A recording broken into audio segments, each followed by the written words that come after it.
这个就是水哥这次选择要帮电视音响升级的选择，山水的2.1声道蓝牙微型剧院组。那我们就来看看这里面有什么样的东西吧。会选择这个音箱的原因呢，主要是因为它可以支援蓝牙，也可以使用有线甚至是光纤输入，然后轻巧的外形也不会占用你客厅的太多空间哦。打开箱子呢，我们就可以看到我们喇叭主要的本体，这个声霸的部分就在最上面，然后中低音箱就在这底下。那两侧呢，则是有放了一些算是填充物吧。那不过它里面其实是有一些也会置放那个像是什么说明书啊、变压器等等的一些相关配件。那我们把这个喇叭组整个拿出来，就大概是这样子。前面就是有我们的这个声霸的部分，那左侧则是我们这个山水的中低音音箱。那当然啦，这个会买这一组音响的那个主要原因也是因为它还有无线的遥控器然后另外一方面它当然也有供电的线供电的变压器嘛，然后还有支援声音输出，就是所谓的 line in。那另外就是说明书跟保证卡的部分。先看一下这个声霸的部分。其实水哥刚拿到这一组喇叭的时候，是应该说这一组喇叭其实比我想象中还要轻蛮多的。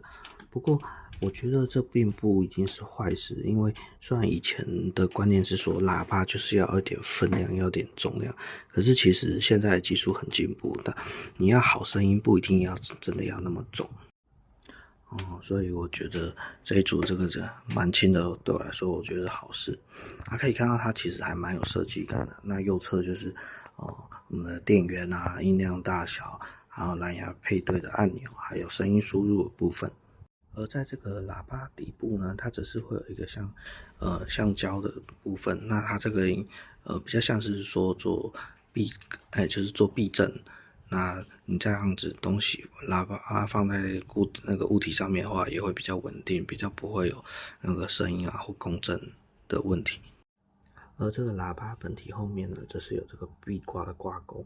那另外还有这个喇叭本体的这个产品标签，相关的规格一些输入制造的东西也都是会列在这边。那一旁还有这个我们简单的这个输出入的界面。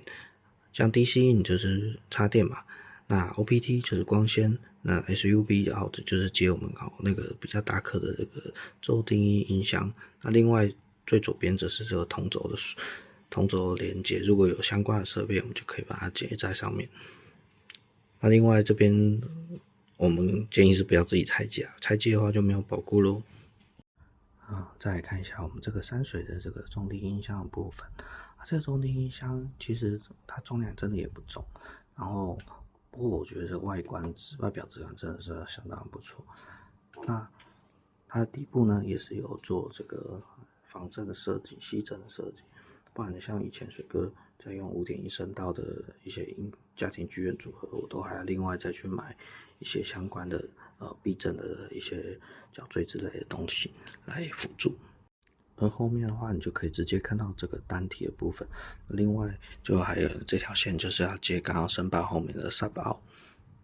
那我们就来把这个设备接上去试试看吧。装起来大概就是这样子啦。那我们先打开喇叭试试看。我们可以看到首先我们可以看到它接好电了以后，就会看到它有一个就会有一个电源灯、指示灯，它会亮红色。那如果当我们开机的时候， Power on. Bluetooth. 它会有蓝牙的 Bluetooth connected. 那个蓝牙的这个声音提示。那因为我之前已经有连接过别的设备，我现在就来重新连接吧。像水哥之前已经连接过别的设备嘛，那我们现在就把旧的设备先断掉。那我们现在要连接电视的话，依照不同家的电视可能会有不一样的连法。